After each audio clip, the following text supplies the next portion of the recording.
Hi there! Welcome to our project. Today we're going to be talking about reality therapy and choice theory. Psychiatrist William Glasser developed choice theory and reality therapy during the latter part of the 20th century.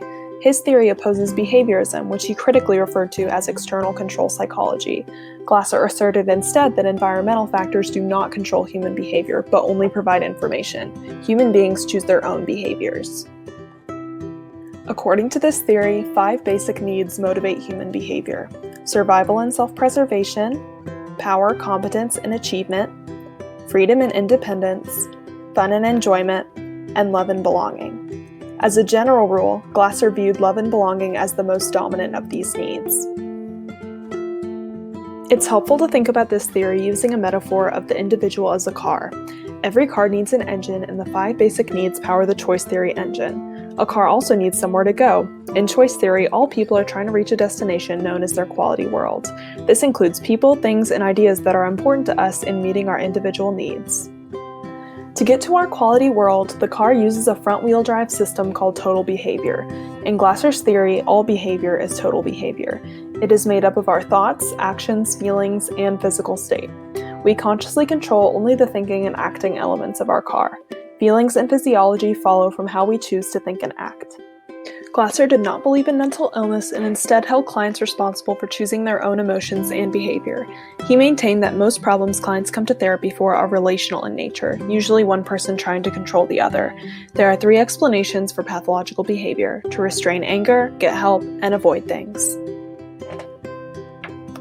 So when we're falling prey to these things and our needs aren't being met, what's the best course of action? That's where reality therapy comes in. We start by accepting that the only person's behavior we can control is our own. We cannot control others, only give them information. When we take responsibility for our own actions and stop trying to control others, we can move forward. Reality therapists believe certain behaviors either build relationships or destroy relationships. Glasser developed an outline that highlights the positive behaviors clients should strive to increase and the negative behaviors to decrease in order to improve relationships and ultimately mental health symptoms. The 7 behaviors Glasser deemed relationship destroying, also called the 7 deadly habits, are criticizing, blaming, complaining, nagging, threatening, punishing, and bribing. The relationship-building behaviors are known as the 7 caring habits: supporting, encouraging, listening, accepting, trusting, respecting, and negotiating differences. These also provide a roadmap for how a reality therapist should behave towards their clients. Reality therapy is conducted in the here and now to focus on the present and encourage clients to take control of their own lives. The reality therapist creates a counseling environment of encouragement, gentle confrontation, clear expectations, skillful questioning, emphasis on choice and responsibility, and support for positive hobbies. Reality therapists only discuss the problems that clients can control. They act as the client's biggest advocate, discuss total behavior, encourage clients to connect with healthy individuals in their lives, and stay focused on the issues at hand. They do not allow their clients to make excuses or give up on themselves. As their clients' biggest supports, reality therapists cannot give up on their own clients or punish their behaviors. They do not focus on the past as they find little benefit in revisiting hardships on the way towards future goals. Formal assessments may not be used directly with clients, but reality therapists are always conceptualizing the nature of the client's unsatisfying relationship, if the client will be able to use choice theory to meet their basic needs, and who and what is within the client's quality world. William Glasser did not believe in mental illness. He concluded that people use anger, helplessness, and avoidance when their basic needs are not met and stuck in unhappy relationships. The goals of reality therapy are to increase internal control, enhance decision-making, and ultimately create a plan to mend relationships and live more fulfilling lives. Development and application of reality theory was used to help people and clients with addictions. Dr. Robert E. Wavalding created a step-by-step analysis clients with addictions can use, resembled by the letters W, D, E, P. Dr. Wobbleding breaks the client's 5 basic needs down to 4 simple steps: W, D, E, P. W stands for client's wants. D stands for client's doing. E stands for client's evaluation of their wants and doings. And P stands for client's planning how to reach wants. These 4 steps, wants, doing, evaluation, and planning, were applied to many forms of addiction. One newer form of addiction that we believe reality theory could possibly help with is computer game addiction in adolescence. In identifying computer game addiction in adolescence, these 2 articles have been helpful. Understanding Online Gaming Addiction by Dr. Young and the Effects of RT Group Counseling Program of Internet Addiction Level and Self-Esteem of Internet Addiction University Students by Dr. Kim. From Dr. Young's article, we learned that adolescents with computer game addiction change their behavior rapidly. They no longer do their chores, schoolwork, and other activities they have done before, and they become more sleepy, irritable, and sad if they're kept away from or continued usage of the computer game. With online gaming, there is an immediate fulfillment of one of the 5 basic needs in relative theory. The need which is met is that of belonging. In many online games, the social aspects are sometimes even more important than the game. This leads us into Dr. Kim's article on how relative theory can help computer game addicts. Dr. Kim researched internet addiction at South Korean University. A subgroup addiction was the computer game. He had a group counseling setting where one group had a focus on WDEP and relative theory. He concluded that by giving the group power to choose their wants, they decreased their internet addiction. We will shortly show you a video of how skillful questioning and WDEP can be used with an adolescent and computer game addiction. But before we do that, please contemplate these questions for yourselves.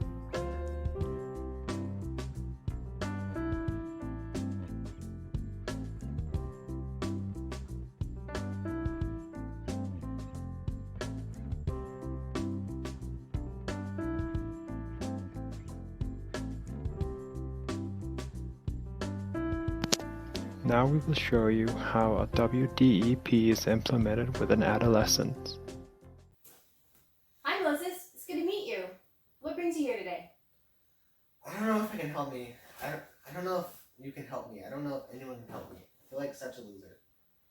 You're harsh judging yourself. What's going on? I'm not sure. It's this stupid computer game. I can't stop playing, even when I know I should be doing other stuff. Even when I know if I don't stop, I'm going to fail my classes and I'm going to get kicked out of school. Okay, I hear you. So the issue is with the computer game? Tell me more about that. Well, I've always liked computer games, like most guys my age, I guess, but I've always been able to keep a balance. I got good grades in high school, I played soccer, I had a bunch of friends.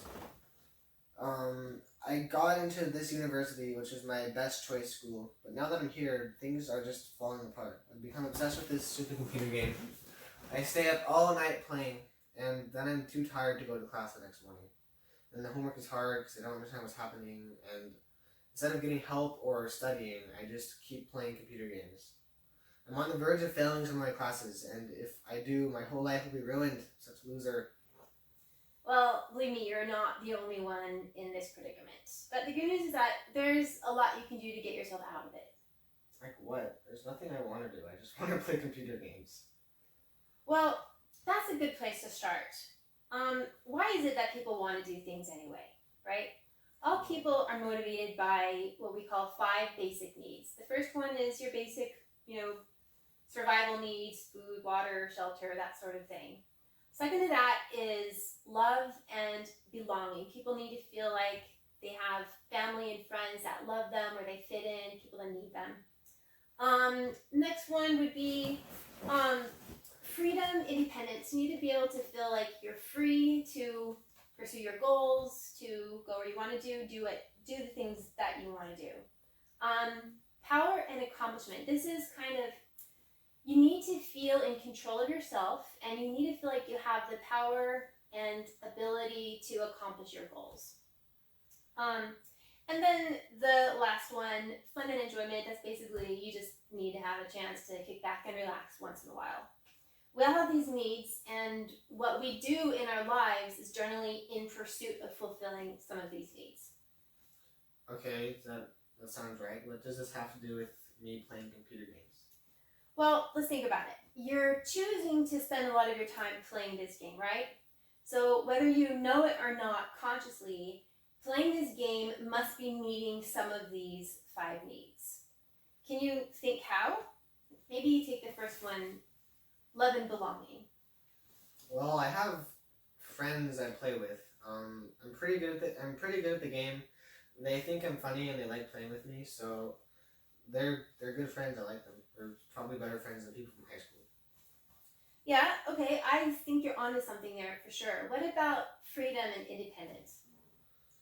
Well, in this game, sort of. It's like you're mostly just fighting people, so it's not like you just do whatever you want. But yeah, it's just the same as everything online. Like you can do anything you can do with no consequences. Yeah, I guess that's something that's kind of cool about the internet. You can do anything you want, mostly. What about power and accomplishment? Well, that one's easy. It's hard to like display your accomplishments in real life without like being bragging, but anyone can see your stats and you can practice really easily, and it's very clear what your goal is in this game. But I don't know. Yeah, I mean, for sure, that's one of the advantages of things like computer games. You have the chance to practice something and get really good at it, and in the game, people know that you're good at it, and that gives you a sense of pride and accomplishment. That's not as easy to do in real life. It's not like you walk around with some rank number floating above your head, right? Well, the next one is probably pretty obvious, fun and enjoyment. I wouldn't be doing it if it wasn't fun. Yeah. Sometimes real life It's really boring. can't compete. It's super boring. I get it. Okay, so how about survival?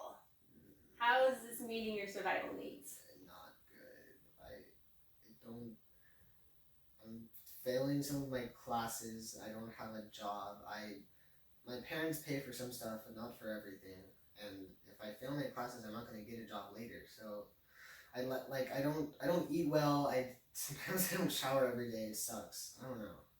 Yeah, that's a problem. When you're choosing not to meet some of these basic survival needs, especially the showering every day part, you can tell that there's probably something out of balance going on in your life.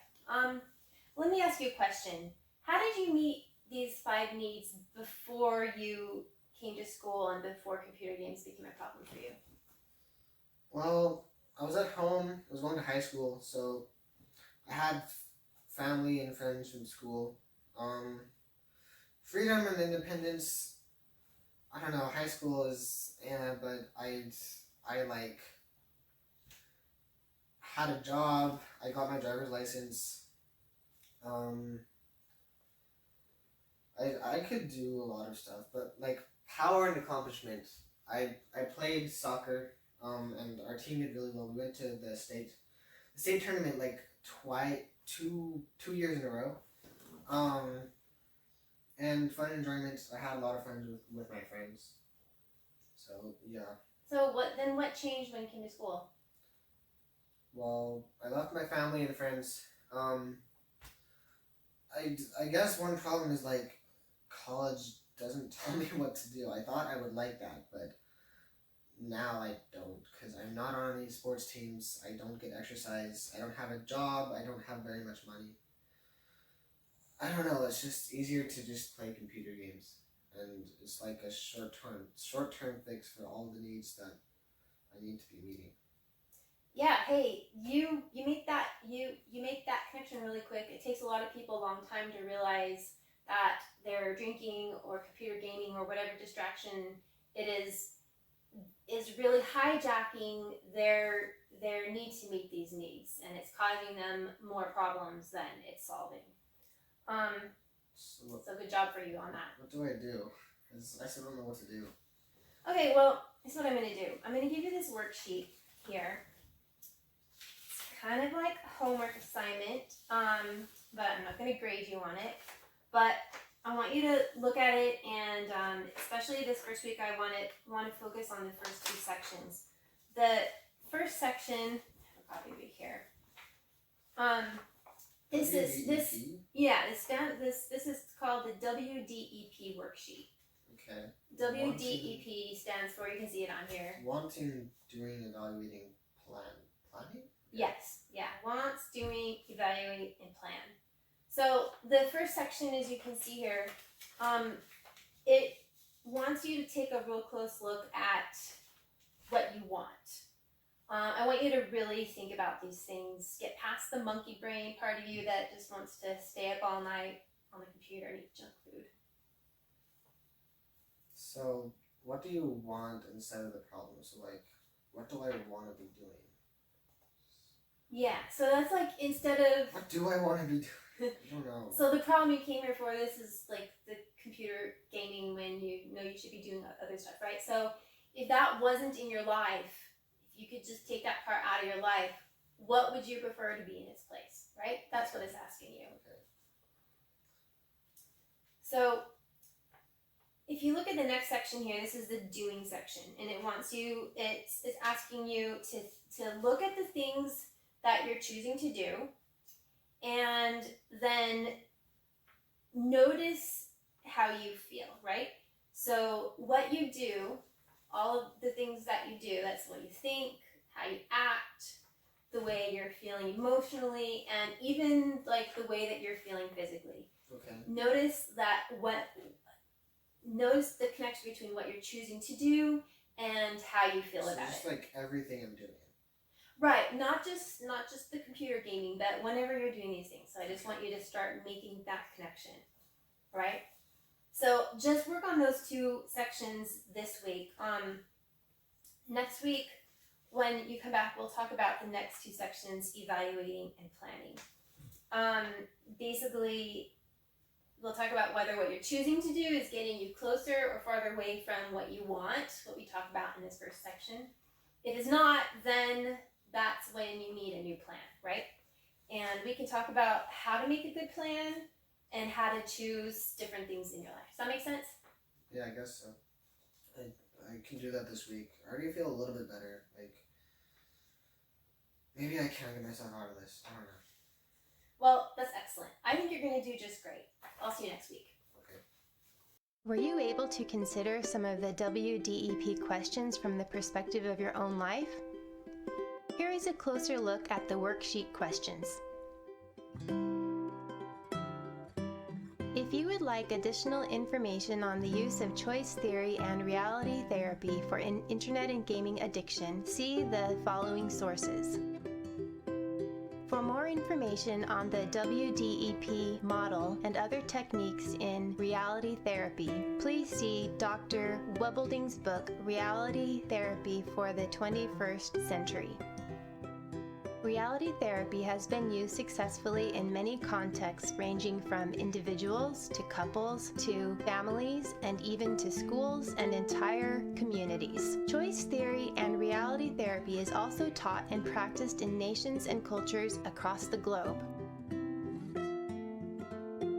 To sum it all up, choice theory and reality therapy is an evidence-based, comprehensive, multicultural approach to understanding human needs, motivation, and behavior. It clarifies the pitfalls of relationships, describes the necessary qualities for a counselor, and offers concrete techniques to help people make lasting changes in their lives. A working understanding of the principles and practices of choice theory and reality therapy will be a valuable addition to the toolbox of any counselor hoping to empower their clients to reach their goals and live more fulfilling lives. Thank you for watching our presentation.